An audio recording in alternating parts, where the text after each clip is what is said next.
بسم اللہ الرحمن الرحیم۔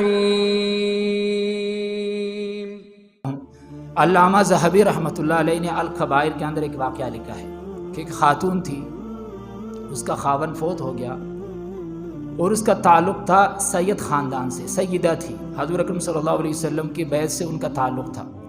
جہاں وہ رہتی تھی وہاں اس بستی یا اس علاقے کے جو لوگ تھے وہ اتنے اچھے نہیں تھے، تو اس عورت کی جوان بیٹیاں بھی تھیں، تو اس کو یہ خوف محسوس ہوا اس عورت کو، خاتون کو، کہ کہیں میری بیٹیوں پر کوئی ہاتھ نہ ڈالے، عزت نفس پر۔ تو اس نے رات کی تاریکی میں اپنی بستی، اپنا علاقہ چھوڑ کر نکلی، سمرقند پہنچی۔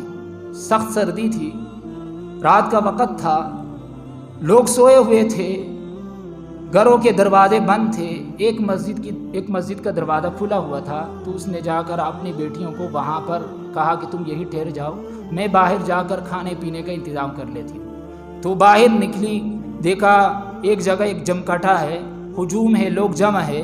تو پوچھا کہ یہ کیا ماجرا ہے؟ تو بتایا گیا کہ ایک مسلمان ہے، وہ غریبوں کی مدد کرتا ہے، لوگوں کو راشن دیتا ہے، پیسے دیتا ہے۔ تو یہ وہاں گئی اور وہاں جا کر کہا کہ میں پردیسی ہوں، بیوہ ہوں، میرا خاوند فوت ہوا اور میں سید خاندان سے تعلق رکھتی ہوں، نبی علیہ الصلوۃ والسلام کے خاندان سے، اور میری یتیم بچیاں ہیں، پردیسی ہوں، سفر کر کے آئی ہوں، میری مدد کر لیں۔ تو اس نے آگے سے کہا کہ تم اگر سید خاندان سے آپ کا تعلق ہے تو تمہارے پاس کوئی گواہ ہے کہ تم اسی خاندان سے تمہارا تعلق ہے؟ تو وہ کہنے لگی کہ میں تو باہر سے آئی ہوں، پردیسی ہوں، یہاں تو مجھے کوئی نہیں جانتا، میرے پاس تو کوئی گواہ نہیں۔ تو اس نے کہا اگر نہیں ہے تو میں تمہیں کچھ نہیں دوں گا۔ وہ چلی گئی۔ آگے جا کر دیکھا ایک عیسائی مجوسی ہے، اس کے پاس چند آدمی جمع ہے، اپنا کوئی معاملہ طے کر رہے ہیں۔ تو وہاں جا کر اس خاتون نے اس سے مدد کی اپیل کی اور اس کو بھی یہی کہا کہ میں بیوہ ہوں، یتیم بچیاں ہیں، اس مسجد میں ٹھہری ہوئی ہیں، سفر کر کے آئی ہوں، کھانے پینے کا کچھ نہیں ہے اور میرا اس خاندان سے تعلق ہے۔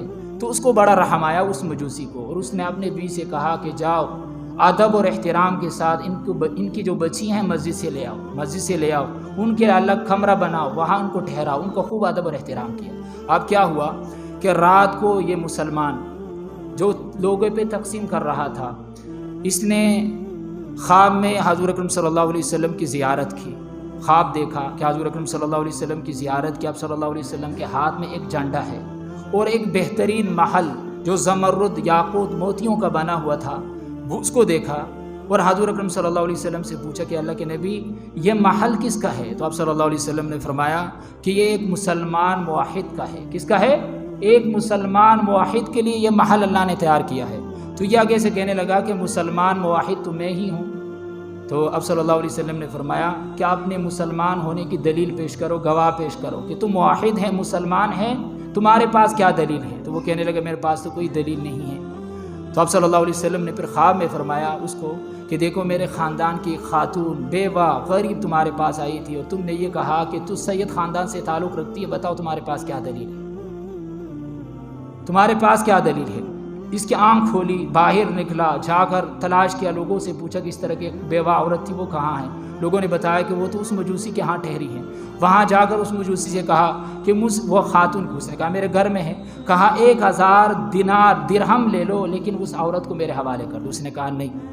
اس خاتون کو جب میں اپنے گھر میں لایا تو اللہ تعالیٰ نے مجھے ایمان کی توفیق عطا فرمائی اور فرمایا جو خواب تو نے دیکھا وہ خواب میں نے بھی دیکھا، اور میں نے حضور اکرم صلی اللہ علیہ وسلم کی زیارت کی، اور حضور اکرم صلی اللہ علیہ وسلم نے فرمایا کہ یہ محل اللہ تعالیٰ نے تجھے تیار کر رکھا ہے، تیرے لیے تیار کر رکھا ہے۔ دیکھو میرے محترم دوستو، اس مجوسی نے اس بیوہ عورت کی کیا کی؟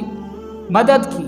اللہ تعالیٰ نے اللہ کو اس کا یہ عمل اتنا پسند آیا کہ اللہ تعالیٰ نے ایمان کی توفیق عطا فرمائی، حضور اکرم صلی اللہ علیہ وسلم کی زیارت بھی ہوئی اور اس کا محل بھی اس کو دکھلایا گیا۔